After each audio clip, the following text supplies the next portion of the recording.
Someone else said 11. Chill up my spine. That's a lot on you too. In shock. Curious if you're that person, if you want to share a little bit more about your story.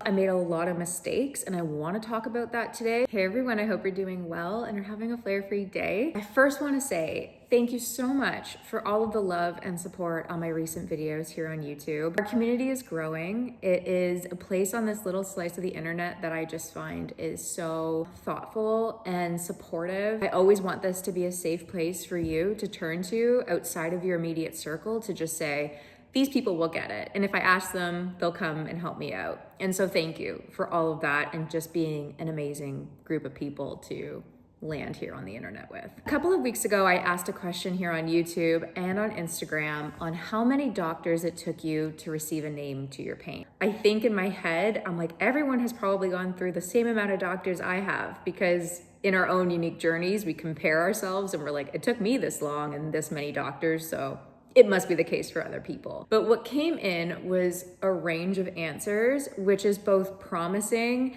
and devastating all in itself. I wanted to dive into some of your responses. I won't name names just in case you want to remain anonymous, but you can feel free to comment down below if that was you or you had a similar experience. For myself personally, I feel like I've talked about this on other videos here on my channel, but if you don't know, it took me 8 doctors over 11 years to get a name to my pain. And that was even just a suspected name to my pain. The reality is that when you're entering into a healthcare system with a seemingly invisible illness, like you're coming in presenting maybe not in pain, but saying, I have all of these things that happen, on a monthly or daily or weekly basis, you're trying to be like a mini lawyer for yourself to say, I have to collect all of this evidence. I have to sift through it. I have to make sense of it myself as a person living with all of these bits and bobs, and then come to a conclusion to present to the jury.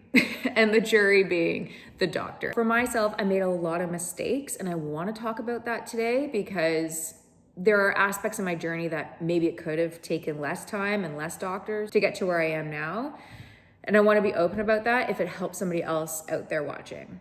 The first mistake that I think I made, I stuck with the same family doctor who didn't believe my pain and my experience. And so every time I went to that same family doctor who I've had since I was like 1, I was up against a wall every time saying, we've already gone through this, can't be that. These are the same symptoms, let's try this. Like, it just was like a revolving door of like, you're getting the same response because you're going to the same watering hole. That was my mistake number 1. Again, I have videos about this too, but it's easier said than done for me to be like, when that happens to you, go find a new doctor. I know that's not the case a lot of the time. I know that there's insurance involved. I know that wait lists are crazy for family doctors, especially here in Canada. And so it took me some time to transition to find a new doctor. I think generally that was my mistake number 1. If you have the resources, if you have the time, if you can get on a wait list for a different doctor who you've gone through their reviews and you like where they're at, that would be my initial recommendation and step for you if you're in the same boat. The second mistake that I made was, how do I say it? Like consistency.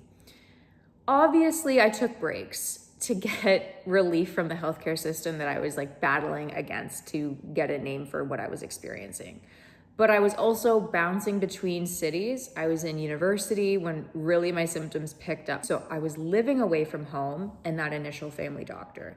So the person who had all my files and all my things, even though they were like kind of dismissing me, I was starting from scratch in a new city.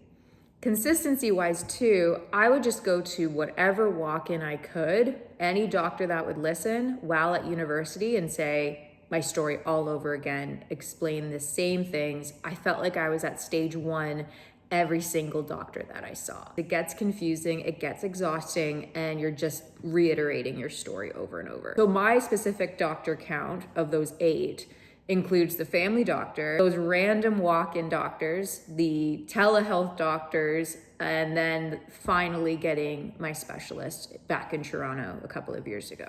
Hindsight is 2020, and when I do look back on the doctors that I saw, there were some that had, great bedside manner and were positive. And I think if I pushed a little bit more to say, can I get blood work? Can we do an ultrasound? Can we investigate? maybe it could have gone further with those positive doctors. But because when I initially walked in and didn't get what I was expecting, which was additional tests and runs and all of this stuff, like I just left with maybe a medication prescription again for anxiety, breathing technique pages, a referral to therapy, all of these different things that I, yes, was referred to, but I don't think were especially helpful in getting the final endo diagnosis. And so all of that to say, yes, there were probably buckets where I could have pushed harder. You have to be easy on yourself too. If you're looking back on your journey and saying, I could have done this differently, or I could have done this, I should have gone there again. Like, it's easy to beat ourselves up when we know the answers now. But in the situation, in your life at that point, you did the best that you could do in that scenario, with the resources and education that you had. I know I was not as up on endometriosis education as I am right now. So going into a doctor's office to try and advocate further, I know that I was not equipped to do that at that time. And so that's hindsight in itself. I have my laptop here. Let's go through some of the responses first on Instagram. One of the followers here said over 20 doctors. Like, it breaks my heart to say like over 20. And I want to follow up with some of these individuals, like just in my head to say, you know, how long did that take you? Like 20 doctors over how long? Like that is a lot of exhaustion and effort to get answers for what is going on with your body. Before I keep going further, I want to commend everybody, because you're going to hear numbers that are staggering and shocking, and it puts in perspective how determined endometriosis patients are to receive a name to their pain. Another person said 20, so there's two people there who said 20 doctors. Someone else said 11. One person said 5 doctors, and then someone wrote, I lost count, but it took 17 years.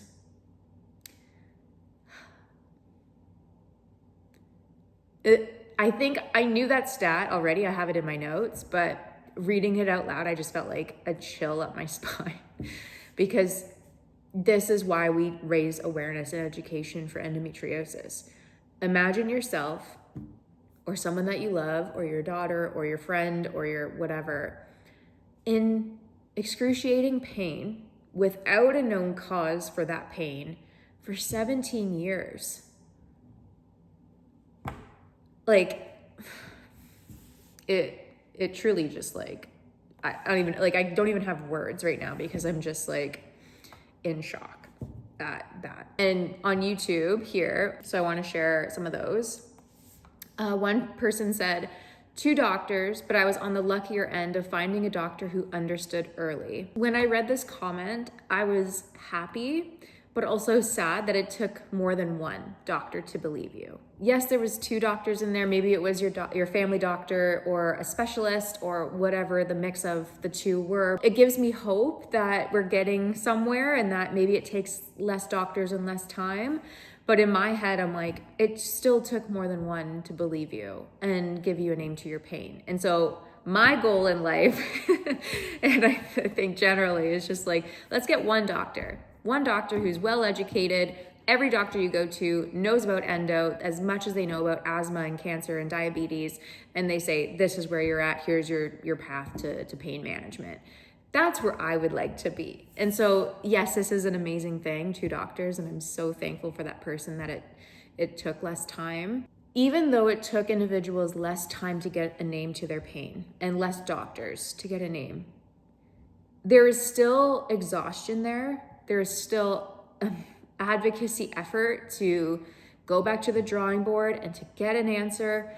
And I will say that too, there is exhaustion and prep and planning even before you go to the doctor's office. There is courage and strength and advocacy and awareness and exhaustion in every single one of these stories. So I want to put that in perspective too. Another person shared, I saw around 20. Okay, here's another 20.